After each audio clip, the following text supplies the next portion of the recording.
The road to 1,000 breaking runs, racks 51 and 52, 10 ball, 9-foot table, 4 1/8 inch pockets. Getting some of these videos out of the way.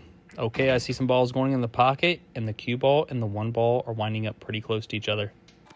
You'll notice the 2 balls up table, and the shot on the 1 on the side, I am going the wrong way to play shape. So I decided to play the combination on the 1 and the 5 here. Playing the 5 ball, my goal is to leave the 1 in front of the side pocket. You'll notice I made the 5, I tapped my hand on the table because the 1 ball actually went past the side, and now when I cut the 1 ball into the side pocket, the cue ball is going in the wrong direction. If you look at my cue on the table there, and then watch my position shot here, you'll see exactly what I'm going to do. Pointing at the rail around where I want to hit, I want to make the 1 ball in the side pocket and send the cue ball 1, 2, 3, possibly 4 rails to play shape on the 2. 1, 2, 3, coming around for the 4th rail. I hit this with a right spin on the cue ball, particularly low right around 5 o'clock. The 4 balls in the upper left-hand portion of the table as well. Pocketing the 2 ball here, I plan on making the 2 and just stunning over so I can play shape on the 4 to run it all the way down here into the bottom left. That stun shot was just a hair above center spin. Nice forceful push my way over, and I got absolutely perfect on the 4 ball. Shooting the 4 ball down the rail, center ball, a little bit of power, popping the cue ball off the long rail on the left. That way I can play a nice positional shot here on the 7 in the bottom left. Going from the 7 ball to the 8, I shoot the 7 with a high left spin, go 1, 2 rails back over across table so I can play shape for the 8. Shooting the 8 ball in the upper right-hand corner pocket, my goal is to draw back toward me some. That way when I pocket the 9 ball, I can keep the cue ball there relatively close or float it up table a little bit toward the 10. Shooting the 8 with a draw shot there around 5 o'clock to go 1 rail back out. This is ideal. Shooting the 9, I actually hit this with a stop shot, but I'm hitting a little bit off center and cutting the 9. That way the cue ball will slide up table and leave myself perfectly straight in for the 10 ball. These 10 balls are money balls in general. The game-winning ball you do not want to take for granted. You want to take your time, give them the attention that they deserve, and then pocket this ball. This concludes this rack on the road to 1,000 breaking runs. Rack 52 on the road to 1,000 breaking runs. We got 10 ball template rack, 9-foot table, 4 1/8 inch pockets. Tons of power right there. I actually had too much pop on the cue ball, nearly lost it off the table. This is the exact reason I changed my cue balls after the break. Constantly learning something here, push myself on these break shots, and that one there almost went off, but it didn't. You notice the 1 is here in the bottom left, and the 2 is about mid-table, just a hair off to the left-hand side. And we got a guest peeking out there. That's Nyla. She's making her way walking through. Shooting the 1 ball, I actually overstroked this just a little bit and almost hooked myself. I want to stop about 8 inches shorter. I shot that with a low right spin around 5 o'clock, drug the cue ball back up table. The 2, I can see it to make it in the right-hand side pocket. You see me aiming my cue there. This is a really interesting shot, playing shape from the 2 to the 3.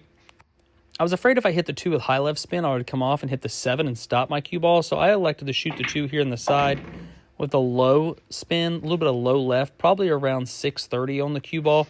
That way I could go 1, 2, back over, and play the 3 in the upper right where it sits.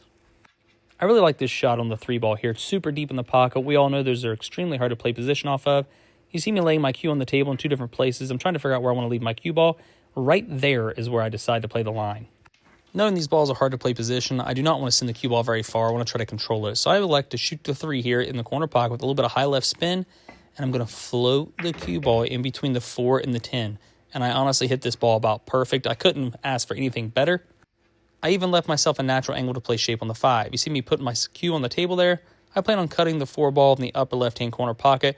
A little bit of high right spin around 1 o'clock, going 1 rail off the long rail, back over across table.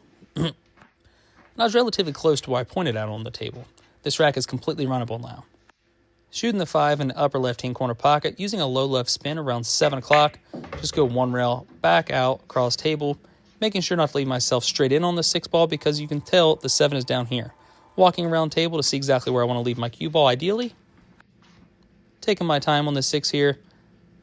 I have the option to draw straight back, or I have the option to go play the long rail.